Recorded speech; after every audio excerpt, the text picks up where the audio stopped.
นะโมตัสสะภะคะวะโตอะระหะโตอะนะตวะจิโนโคธัมโมสัมมานัสสะในวันเมื่อไหร่นี่ก็เป็นปีพุทธศาสนา2569ว่าปีได้2589นี้ปีก็387ผู้เดือน10ได้ขึ้นมาวันละ8ค่ำเดือน11เมืองขึ้นมาวันละ7ค่ำปีที่วันที่30เดือนออกกันปี2525นี่ก็ฮอดจอดถึงมาในปางสร้างถือกำดาราเฮาเขาดัง4วันตั้งแต่วันที่20เดือนออกกันจอดถึงวันที่30เดือนออกกันปี2025นี่ก็เป็นปีอันยาวตัวหลีงามกว่าพอถึงบางกำลังสุดในวันเมื่อไหร่นี่ก็เฮาติแลมาปิดปางดาราย้อนเบอร์นั้นนี่แหละอันเฮาได้อ่อนกันโซนกันมาตั้งใจตั้งคอยแหละพาหอพาเฮินพาลูกพาลังเขามาเตียนเฮาเลยมาจ้างตื้อกรรมที่วัดนาตาวิปัสสนากรรมฐานน้องเขียวอังวันรวมลอยสะทงเว้งจากที่เล็กในก็เบอร์เฮากูก็ยุ่มย้ำว่าเหมือนเฮามาหาแก้วหาแสงหาเยตนาแมทก็ยุ่มย้ำว่าก็ไหลก็นั่นก็ดีไรแสงปอกป่าหั่งไผ่หั่งมันน่ะเนาะเบียมาคิดนั่นปอกขึ้นน่ะเนาะคือเอาแก้วเอาแสงปอกขึ้นน่ะลายเฮ็ดลายวางมันซื่อเนี่ยก็เฮาก็ฮู้หั่งไผ่หั่งมันน่ะเนาะมันก็ยามมาเยอยู่เฉยๆมันก็ย่ำไปยามคือไอ้ถ่อมได้ยินอันนี้ก็เฮาก็ได้มาพึกเงินดีผู้ดาวแสงเตียนมันเป็นยตนาเตียนเปิ่นจังมายามาหลักมาสนโดยสิ่งนั้นในก็เฮาก็สามารถหายาอันที่ยาเฮาไหลต่อโซสุดปันก็เบื่อเมียวกิเลสของเฮาที่มันเป็นอยู่เมื่อแล้วเนี่ยมันเป็นย่อกากิเลสก็เป็นนั้นแหละเพราะเฮาคาใจใส่ว่าใส่แห้งจุนภาวะการเฮาไหลเต้ๆเนี่ยก็ตานเฮาที่ไหลมายาได้หึงก็หายนี่มันง่ายๆนั่นก็ก็เป็นนั้นในข้าวดังเตียนเฮาไหลจุนกันมาข้าวดัง10วัน11วันต่อถึงฮอดต่อถึงมาในวันเมื่อไหร่เนี่ยก็ไหลก็มันพลันย้อนมันถอยยิ้มย้ำว่าหันเงินมันเยาหนังเก่ามันจำมาลอยๆมันจำดียับมาลอยๆก็เป็นนั้นแล้วเฮาได้มาอ่อนกันได้มาลงเฮอหลังเดียวกันในก็เบอร์ทางในก็เบอร์เฮาได้มาซอกแต่ตาหน้าในก็เฮาก็เลยเฮ็ด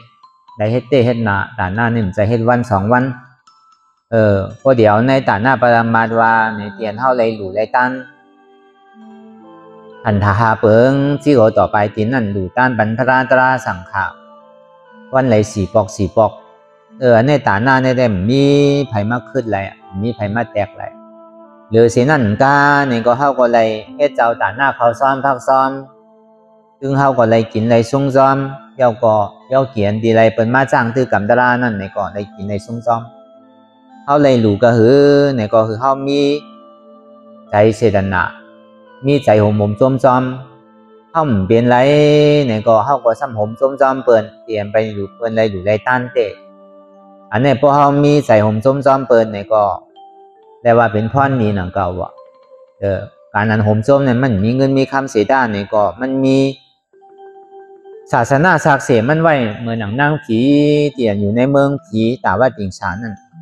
ก็เบอร์จำว่ากับหลานในเนี่ยมันแหละปิญญาณแหละมันกว่าเหรียญในเมืองแต่ว่าติงสารในหอมันเนี่ยเป็นกระหอกค่ำเสียงว่าห้างลีห้างน้ำหนักมีเสียงเพียงเสียงความปิ่นกว่าตั้งไหลก็เป็นค่ำก็เต็มกว่าเสียงว่าเดี๋ยวนี้มีนางผีก้อนหนึ่งอยู่เศร้าไว้อยู่ตีเศร้ามันก็เข้มน่ะหลักไล่หรือเสต่างตีต่างตั้งว่าก็ในเจ้ามอกกันหลานจากนี้เมื่อถามว่ามันนั่งเป็นไผ่ละในไรเฮ็ดกู้โสตั้งเรียนไรขึ้นมาในเมืองผีแหละอ๋อค่ำในพวกเข้มแต่ในต่างเด้อเนี่ยว่า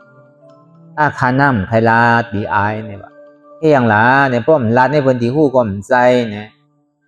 ว่าที่นั้นก็ในลาดก็ลาดได้แล้วเนี่ยก็ลาดก็คาเต็มเลยหรือเลยต้านหนังเก่าว่ะ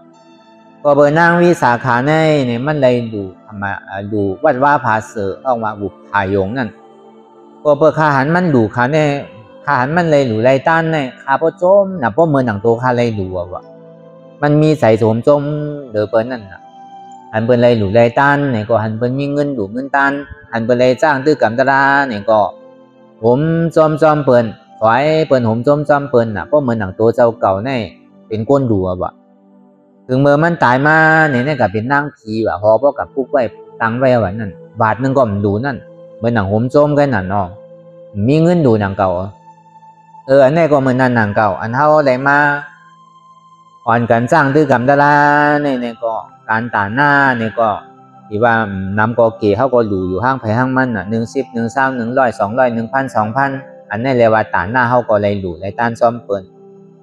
โดยเสียนั่นมาในตาหน้าเตียนมันมีวันเปิ้นดูไรนั่นเนี่ยก็เข้าเลยดูในขันธาหาเปิ้งนั่นที่โอต่อไปตินในเนี่ยเขายกหลูบรรพราตราสังขายาวเนี่ยมันกับไก่ลองสังกับเฮายาวะอันนี้ก็เป็นตาหน้าปรมัตก็ในศีลเนี่ยก็ตั้งแต่โหงเอาปึ้งมันเนี่ยก็เขาก็เลยมาย้อนศีลขามศีลอย่างเงี้ยเขาพอดีมีศีลนั่นเนี่ยก็เขาก็อ่อนกันขามศีล8อุโบสถะเลนนาวาศีลาฉะนั้นเขาเลยขามยาวเนี่ยในข้าวดังโอ้10 วัน11 วันนั่นเนี่ยก็เรียกว่าเป็นอันเตรียมทนดีงามก็แล้วก็นั่นก็มันรักกินข้าวคำหนังกันแล้วเนาะมีใครรักกินเนาะดีอ่ะผมรักกินก่อน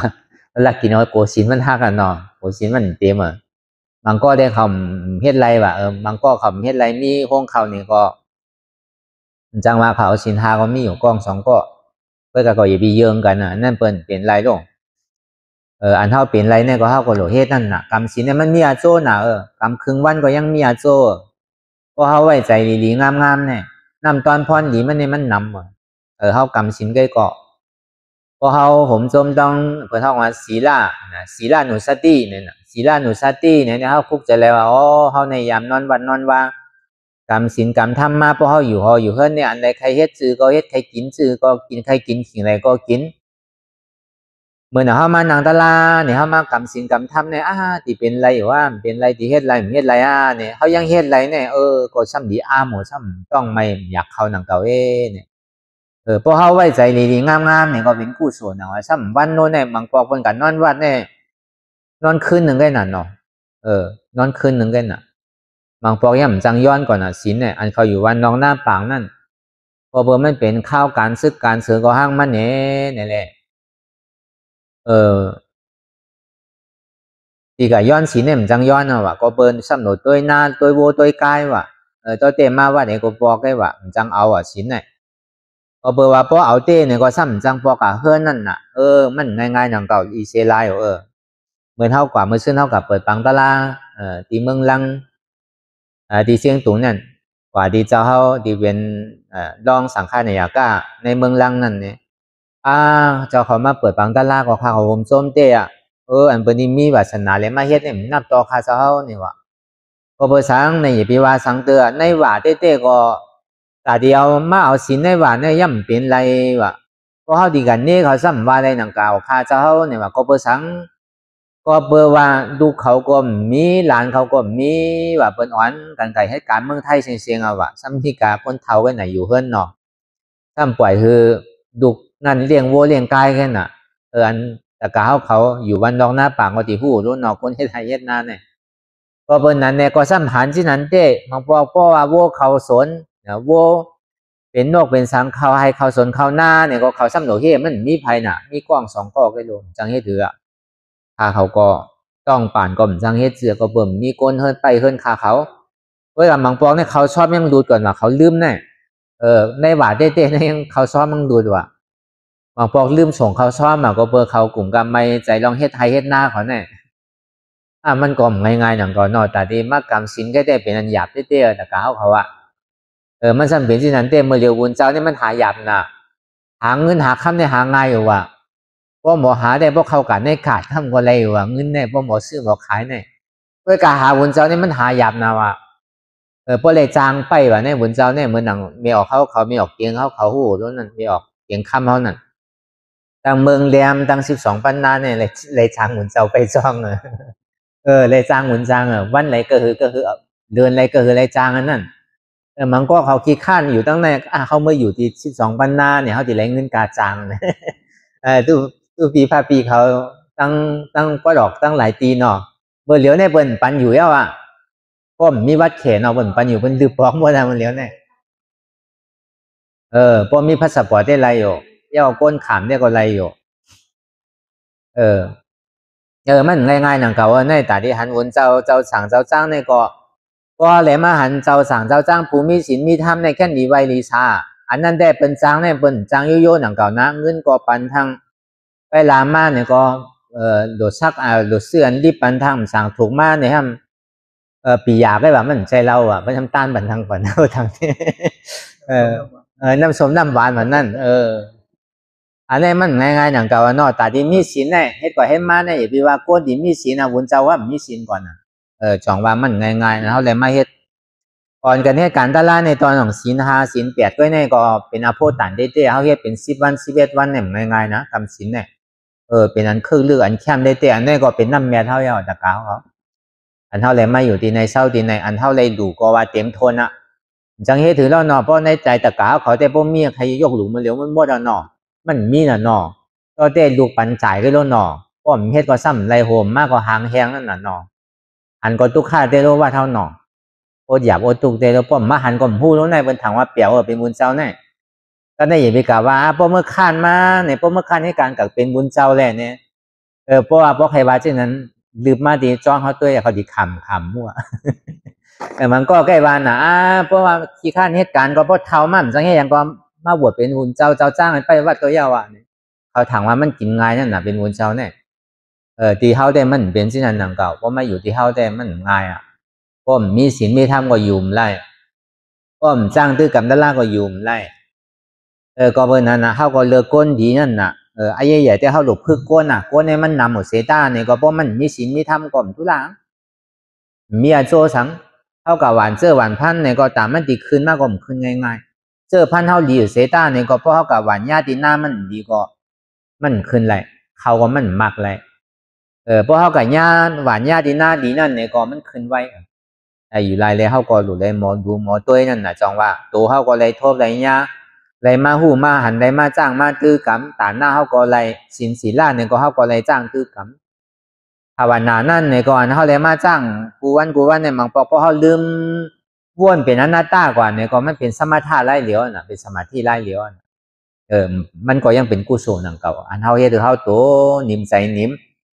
กะวนลองไตลองเนอถึงว่ามันนี้บางปอกใครรับเป็นกรรมก็ยังเป็นกุศลนังเก่าแค่เดี๋ยวเฮาดิกะแอวกะมนกะกาน่ะเนาะการมีกะเย็ดใส่มันเป็นใจต่อผ้าล่อผ้าก็ลูกเพราะเฮาอยู่หออยู่เฮิรนเนี่ยก็กับเพราะเฮามาอยู่วัดอยู่บ้านนี่ใครกินก็มจังเฮ็ดเสือใครแอวก็มจังเฮ็ดเสือเพิ่นเอาสายเจิกมัดไว้เอาน่ะสายเจิกขาวมัดไว้เอาน่ะแล้วก็เขาเนี่ยก็เป็นบุญเจ้าก็เป็นเอาสายเจิกเหลืองมัดไว้เอาน่ะมันจังออกพัดตัวจังเฮ็ดเสือก็กับพออยู่เฮิรนเนี่ยมันใจก็ใครอยากอันในเรียนเขากาดกั้มก็เย้าน่ะให้กินเมี่ยวในเนี่ยก็เรียนเขากาดก็เลยกินเอาลงก็กับพอเขาในเตอกรรมฐานเนี่ยมันจังเฮ็ดเสือก็กาเลยถึงขิงตื่นก็กาเลยตื่นถึงขิงกินก็กาเลยกินนั่นน่ะก็เบอร์นั้นไหนแหละพอดีมาว่าทัดสางด้วยลองสมาธิของเฮาเนี่ยก็ไล่ก็ได้ลองตั้งวิปัสสนาของเฮาเนี่ยก็อันห้อมไปยามผู้ยามหันยามโอดยามเยินมาเนี่ยก็เฮาก็เยินมาไหลห้อมยามนั่ง1 ชั่วโมง2 ชั่วโมงเฮาก็นั่งมาไหลแล้วเมื่อดูเงาปึ้งมันได้ก็2 วัน3 วันเนี่ยก็ใครลุกเรียนอยู่เพราะมันอยู่จำเฮิรนแต่สังว่าพอเฮากันยามนอนวัดกูปอกได้เฮิรนจำวัดโน่นนอนเรียนปอกเฮาเปลี่ยนเสียงที่ไหนลูกเขาอยู่เฮิรนว่าในกูจนเขาเพิ่นมาลักไตลักเนื้อว่าเนี่ยก็ต้องป่านคาดิปวงสินกรรมเหมือนก่อนก็อยากคดีปองมากขึ้นหายเชียบก็เมื่อยากมาทั้งเราหลับดีกะอันนี้มันจังเฮ็ดสื่อแล้วไงบินกว่าตั้งไรก็เป็นห้วยเป็นร้อยหมดน่ะก็ดีปอกก็เส้นตั้งก็มีน่ะเนาะมีออกแต่มองปอกที่มาเมื่อไรเนี่ยปอกกาเหลืองเลยที่มาเมื่อไรมองของกูวันอยู่เนาะจังเฮ็ดอื่นเนาะเดียวมองก็ก็เพื่อเป็นนันน่ะแต่กะเขาเลยอ่อนกันมาเลยจ้างตื้อกำตะล่าในกล่อมนำกอเกะอยู่ไรเลยคือเขาคุกใส่ไรอยู่เสการนั้นเขาเลยให้การตั้งหลีปองแน่เลยว่ามันเป็นการมหากู้โสพี่น้องกู้โสโยเต็มใจเป็นมหากู้โสมหากู้โสนี่เป็นสังตาหน้าก็ไรเฮ็ดศีลาก็ไรเฮ็ด สมถะวิปัสสนาเนี่ยก็ละเอียดดูเนี่ยก็เดือเสียเฮาเอาเลือดเนื้อเฮาขันธาหาเปิงเนี่ยมันเป็นลูกเป็นเนื้อเป็นเนียนเป็นเลือดเป็นโหเป็นขาเป็นมือเฮาในหลู่เสียงๆเนาะอันเฮาว่าขันธาสิโกต่อไปที่ในเฮาหลู่ปันพระตราสังขายาวกับไก่สังกันยาวะในข้าวตั้ง2 ชั่วโมงในปีนึงก็อยากให้ลูกให้ตายใครหายก็เติมมันอ่ะอันนี้เป็นว่าชื่อในสัพพะตานังธรรมะตานังสินาดีวะของตั้งหลู่ตั้งโมตั้งเสียงในอันที่คือดูทำในมีวะเมื่อเฮาขันธาหาเปิงนั้นยกหลู่ปันพระตราสังขาก็ปองว่าเฮาหลู่ดูในธรรมนั่นก็เพราะว่าสัพพะตานังธรรมะตานังสินาดีสัพพะราสังธรรมะราสังสินาสีเนี่ยอายาสาของกินของบานตั้งโมตั้งเสียงเหมือนตะกาเฮาขอไก่กินเนี่ยมังเมียวเนี่ยกาขันมันเป็นร้อยมังเมียวในกาขันมันเป็นพันมังเมียวในกาขันมันเป็นหมื่นกล้วยกากีเนี่ยมันหวานเมื่อซบเลยนะเพราะออกมาเป็นขี้มดอ่ะมันคายเหมือนไรมันเปรี้ยวโซแก้วโซข้าวเลยว่ะอายาสาของกินตั้งโมตั้งเสียงเนี่ยเมื่อกินเมื่อมันต้องไม่แกมันหวานพอต้องไก่มาเนี่ยมันหวานอ่ะลูกก็ขยับแล้วนะอายาสาของกินตั้งโมตั้งเสียงเนี่ยแต่ดีขึ้นอายาสาตลาดเนี่ยมีว่ะซ้ำขึ้นถามด้วยตะกาเขาอายาสาตลาดมันเป็นเนื้อพองไหนโอ้ว่าก้าหน้าติ่มพัดมาทางไหนย่อจับยาหมดเนาะดีจับยาหมดเนาะใจว่าหันปอกในแกปอกในแกปอกติ่มมาเนี่ยอย่าไปถามว่าแลหันหน้าเขามาทั้งสี่ปอกอย่าไปว่าหน้าก็อะไรก็นั่นก็พอมาก็คืออะไรมาหันกันทางปังด้านล่างปอกติมาทางไหนป้อมด้านล่างก็ปังด้านล่างใหญ่เข้ามาในดิเลยมาทบกันหมดก็จังหวะโลสาราเขาดีเจียวเย่าไปหูละก็มันเมื่อว่าได้ซ้ำไหลทูซานมาอีกหนึ่งมันมาเป็นเจ้ายาหันตาวะเจ้าใครหังวะในตะคิเรียกตั้งหมดตั้งเสียงไหนเจ้าใครก้อนจองบัดไหลหล่ะว่ามาแลนี่วะข้าเป็นไรเนี่ยวะหมักให้เอาช้างเจ้าเนี่ยกันตัวห้างก้อยก็พูดทุกข่ายว่าเนี่ยอันเจ้าไม่ใจห้ามมีสังไหลเนี่ยวะเมื่อเลี้ยวในอันห้องนอนยอกกี่เขานั่นตีเจ้าว่าถามมันเจ้าตีเจ้าว่าปีงไงเจ้าเนี่ยวะไปถอนด้วยเย่าเต็มหัวป้วนปีนึงเจ้าเนี่ยวะใจเต้ว่าเนี่ยใจมันใจเจ้าตัวแหล่เนี่ยวะในจองในเวียงในเจ้าใครเป็นเจ้าฉาจ้องไหลลานแหล่เนี่ยวะก็เจ้าลานในเป็นกันเดียวอะเนี่ยวะมาใครเป็นในเวียงได้เนี่ยกะมันตุกข้ามันสุกซักมันเป็นหิมกันหนาเนี่ยกะการป้อมสั่งถูกมาเป็นเพจไปจ้องอ่ะเนี่ยกะเป็นจ้องเก่าโลดหนอเงินมันเขานำโน่ลาบผ้ามันนำน่ะอากาศจุ่มหนึ่งเย้าจุ่มหนึ่งเย้าเขาเนี่ยเงินป้อมมีดีไว้ลงอันนั้นเต็มคลายคาเนี่ยกะด้วยการไม่ใจหนาในอันห้องดื้อเศร้าเดียนย่อกี่เขาตีนอนสั่งขาเขาตีนอนในเจ้าเนี่ยกะมันตีบ่อเย้าค่าเนี่ยปีนึงได้เจ้าเนี่ยอันนี้ไรหันนิมิตที่นั่นเต็มมาว่าเนี่ยมูนาที่เขาเนี่ยเย้ากาเพราะมันจะว่าที่นั่นเต็มก็มันตีมีลายอย่างมาเต็มก็มูว่าเราคือตะกาเขาพอกาเฮิรนก็คืออะไรเงินอะไรข้ามนำมีลูกก็คือรวบลูกถ่อมกำว่ากำไงเนาะก็อะไรมีเตอก็คือเจียวอะไรขายไว้เนาะก็เลยมีเปิ้นถูกนี่ถูกก่อนก็คือเปิ้นเอามาใช้ไว้เนาะเอามาผักไว้ในศาสนาอย่าพี่เป็นค้างเงินคือเป็นเจ้าเงินก็เป็นค้างเงินเนี่ยมีเงินหามาเนี่ยก็กลุ่มก็เก็บซิมหอมป้อมจ่ายเขาซ้ำซ่านั่นน่ะเก็บบทที่ก็กำมันซ่ามันหลายเด้น้องให้หลกคางพ้องเนาะกำมันซ่ามันหลายว่ะจ่ายป้อมหาซ้ำเสียงหนังเก่าอ่ะก็เบอร์นั้นอ่ะก็เจ้าเลยหันนิมิตไว้ที่นั่นซ้ำใครทู่ซ่านไม่กันป้อมมาซ้ำมาว่าใครเป็นชังว่ะในวัดในเวียงดังโมดังเสียงเนี่ยเจ้าใครก้อนวัดไรวามาแล้วเนี่ยเป็นไรเมาเนี่ยกะใครไรอะไรอันไหนกะอันไม่ใจเลยเพิ่นเนี่ยอันที่ยอกี่เขาเนี่ยตัวดีอีลูนะโลเพราะปังดาราใหญ่เข้ามาเนี่ยโกก้นขึ้นน้ำในที่อยู่มันมีนั่นเขาก็ไม่ใจมันเจ้าได้ว่าปีนึงยาวมั่วด่าเจ้าว่าสินั่นนะของเป็นสินั่นเนาะก็อะไรก็นั่นก็อะไรเพิ่นถูกนี้ถูกสินก็เพิ่นเจ้าอะไรมาใช้ไว้ลูกอยู่ไกลมีเงินมีข้ามมาส่งมานำเนาะเงินข้ามันหลักเสริมไว้ดีในดินผังไว้ในดินก็คือหันขึ้นเนาะบางพวกผังไว้มันหามหันเนาะคุดอย่างเงี้ยมันคุณยาไว้เนาะกำพวกคุณมาอย่าไปเสียลายเมื่อไปขายเนี่ย ก็ดีดูไว้เนี่ยก็เลยขายมาอันนี้ก็ดีซื้ออันนั้นก็ดีซื้อเฮ็ดก่อให้มาเนี่ยเมียวนาเนี่ยอย่าไปว่าซินั่นน่ะเนาะอันนี้ตึกโซนกันคือดีกันนั่นเขาเนาะอันนี้คือเฮาผักไว้ชาตินานนั่นน่ะต้องว่าเฮาเกิดมาเป็นก้นเนี่ยเฮาอย่าไปเป็นค่ามันว่ะป้อมใจหาไว้เก็บไว้ซิมไว้เฮาก็ใครกินใครจ่ายพอตายมาเนี่ยก็เมียวน่ะเพิ่นก็เอาปันมือเจ้าเฮาเนาะก็เฮาเป็นชาวมันเนี่ยก็เฮาหลุมหมอใจใจการมีในการหลู่เสียงก่อมใจนะหลุเลี้ยงหลู่ลุ่มล่าเฮาพองหลู่ไว้พองหลู่ไว้อาล่างพองหลู่ไว้มือเฮามีอยู่ดีพองหลู่ไว้ซื้อไว้กล้าไว้ขายพองหลู่ซื้อกินกว่ากูวันพองเด้อเสียนั่นเดิกมันปูนนึงใครดูไว้รู้ถ้าเป็นสักวาสินั่นว่ามันเด้อกันน่ะก็รู้ก็การก่อเหยียบพี่พอตอนนี้ก็เหยียบพี่บ้วนที่นั่นก่อนเนาะก็เอาปิญญาห้างไผ่ห้างมันในวนใส่เขาในใจห้างไผ่ห้างมันนั่นน่ะนอนเลยมันดีเป็นน้ำต้อนพรดีกว่าตั้งนานดังเรียที่อยู่ที่เศร้าเขาศาสนาเขาในพอดีเฮิ่งกว่าคนพอดีขึ้นเพราะเขามีลองตั้งการจอยแถมกันไอ้จอยไรชื่อก็จอยไรชื่อนั้นนั่นใจว่าเขามีเงินแต่ตัวจอยก็เหมือนใจนั่น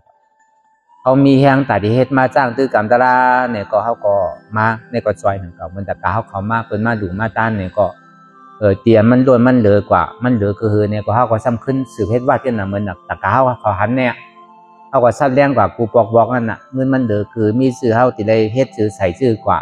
อยู่ไรแต่เขามาเมื่อไรก็ลองอยู่ลองเศร้าเขาก็มันเปลี่ยนกับกูปีลงมันเหมือนเก่าใจการมีกล่าวใส่ทงได้เหมือนใจนะจกทงว่ายอกผมมีที่จอกเลยเจ้าแฉกก็จอกตังใส่จอกตังกว่าบางพวกเนี่ยหาเงินพอจอดเนี่ยหามามีไหวร้อยทางว่าดีใจอะไรถึงเอาออกมาซ้ำอีกครึ่งนึงกันนะเย้ากันบางพวกก็มีดีใครโคนะเพราะเปิดพูดเนี่ยก่อนเนาะก็เปิดนั่นน่ะอันนี้ก็ใครส้นบันตะกาเขากูก้นอย่าไปขึ้นกูคืออะไรมาทางเนาะเห็นซื่อก็ป้อยกับเถียงเข้ามาเนี่ยก็ไหว้ป้อยกับเถียงเนี่ยก็เขาก็ตีออนกันเฮ็ดกับเถียงปอกใส่เขาก็เขาดีดูตั้นพบคน3 ปีไหนเกี่ยวก็2 มาเนี่ยก็ปอก2 วันที่เป็นเงาแต่ที่ยกเจ้าสังขายาเนาะเขาคืนตาหาป้านนั่นเนี่ยก็ป้อไผ่โฮมไรซื่อเป็นไรซื่อมาไรซื่อเขามาอ่อนกันมาปันหว่าปันแห้งอ่อนกันมาดูมาตันหว่าตันโถตันแห้งตันใสเนาะเป็นหือมาเนี่ยก็ถึงนี้กำนึงส่วนมาในเนี่ยก็ใครคือตะกาเขาปอกกาหอกกาเฮิรนอันเท่าไรมาจ้างตื้อกำตะลากว่ากูวันเนี่ยก็อย่าไปลงตัวลืมทิ้งคือเขาไรเฮ็ดกว่ามันห้างไผ่ห้างมันคุกใส่ไรการดีการทอดการแมทการนำดีตู้จะเลือกตั้งโมตั้งเสียงนี่คือปล่อยพาว่างแปรแน่เหมือนนั่งโวหีเหยียบหายใกล้เหยียบแน่เนี่ยเอาสุกสีตัวใจเขาคือป้อจึงใจอยู่เสียเขาอยู่เฮิรนเนี่ยก็คือเขาคุกใจไรอยู่เสียเผาเปลี่ยนไรวันใน2 ปอกเนี่ยก็เฮ็ดกว่า2 ปอกอันเท่ามันเปลี่ยนไรซะนั่นเนี่ยก็คือเขาคุกใจรายการดีกู้โสเตียนเท่าไรเฮ็ดไว้คือมีเจตนาจืนปลอดเท้าใส่ดีงามคืออะไรมีการนั้นไรเสียก็เย้ายาเนี่ยเท่าหลวงหมอปล่อยว่างกูเจอกูลองเท่าเหยียบยียับกับมันลองอันนะกูเจอกูสำเสียนเปิงเนี่ยมันดีติดดีจับดียับกับขึ้นมันช้างเท่าเหยียบปีเป้ไม้อกไม้ใส่ป้นตีว่ะโตขึ้นหักตัวหักใจเท่านี่ดีเลยเปิ้นว่ะตาลเท่าที่หักตัวหักใจเท่านั่นเนี่ยก็เท่าก็ซ้ำดีเลยปึงอิงตัวใจเท่าหนังเก่าอ่ะปึงอิงตัวใจเท่านั่นเนี่ยก็เท่าซ้ำโดปึงอิงทำตราหนังเก่าเหมือนเท่ามีลูกมีล่างเท่าสอนได้ว่าอะไรคือเท่าก็สอนได้ป้อมว่าอะไรมันสอนอะไรก็มันจังเฮ็ดซื่อหือเหมือนเท่าเป็นลูกเป็นล่างเท่าถูกตีถูกตอบกลุ่มเกจูปอเมเท่าซื่อหือเนี่ยก็เท่าก็ตอบกลุ่มกว่าเรือเสียนตอบกลุ่มเกจูปอเมไรในเนี่ยก็เท่าซ้ำขึ้นเอาตัวทั่วปันตะล้านเท่าไรมาถอดมายินไรมาจ้างมาตื้อมากำเนี่ยก็ซ้ำขึ้นตอบกลุ่มเกจูเขาขึ้นทางสอนคือเขาป้อหู้เลยหันเพราะว่าเขาย้ำมาเนี่ยก็อันคือเขาได้มาจ้างมาตื้อมากำเดี๋ยวเช่นนั้นก็เข้ากระโดดอันโหโทนาเดจักส่วนกว่าที่เป็นหมู่ด้วยก็ทำมามีสวยกันตั้งโมตั้งเสียงนั่นคือเขาก็ดีเดือเสียอนต้อนเดือเสียเก่าอันนี้ก็ปองว่าเขาหาตั้งโมตั้งเสียงนั่นจอยในการศาสนานะคือศาสนาพุทธคัมภาเป็นเจ้าเขาเนี่ยก็ดีเฮิงเพิ่งใส่กว่าอันนี้ก็มันเป็นการตากเจ้ากูเจ้ากูป้าในสังเย้ากี่เขากูก็กูก้นหนองอุปาอุโสกุปาสิกาเขากูก็กูก้นก็มีปุนพ่อเหมือนกันเมื่อเซ็งอย่าไปว่ามันเป็นปุนพ่องสังขารเมืองเดียวอย่างเดียวก็เหมือนใจมันก็เป็นปุนพ่อนตาอุปาโสปาสิกาตะกายิ่งตะกาใจของเหมือนกันเมื่อเซ็งมันจะว่าเป็นรองเตี้ยเตียงหนังเก่ามันหนังมีเจตนาอันที่เขาเลยลาเลยว่าเลยห่อกว่า ในข่าวต่างดีตะกาวเขาได้มาจ้างคือกรรมตราที่ว่าท่านนาตาวิปัสสนากรรมฐานสังว่าเขาได้วนพิษกอลีลาพิษกอลีเฮ็ดพิษกอลีได้ถ้วยนำบงนำลายกับกุฏิกูผายกูป้ายได้ห้อมหุ่มสังห้อมตั้นสังในเล็กกูจังพิษจังเตอร์จังเพิงกว่านี่ก็เจ้าชาก็ต่างตัวเจ้าสังขารตั้งโมตั้งเสงในอันเป็นลูกหักพุทธกรรมราเป็นเจ้าต่างตัวพระตราสังขารยตนาแก้วแม่สามเพิงสามป้ายอย่าเลยเป็นอันตรายอันตรายต่อตะกาวเขาเฮ็ดสังในปอกะหอกะเฮิรนก็กล้าก็คืออะไรมันกล้าง่ายคืออะไรขายง่ายๆเนาะกล้าซื้อมาถูกๆอะไรขายกะอะไรมังมีดีเป็น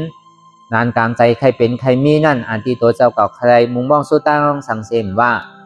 ล้อกี่สัมบัติได้สังล้อกุตระสัมบัติได้สังเนี่ยก็คืออะไรปอเปียงอกเปียงใส่มันหนังดึงขึ้นใหม่สิว่าคำนั่นอ่ำห้างอ่ำหาดอ่ำกาดอ่ำก้าขันไพ่สักกรรมโดยตาเนาะ สาธุสาธุ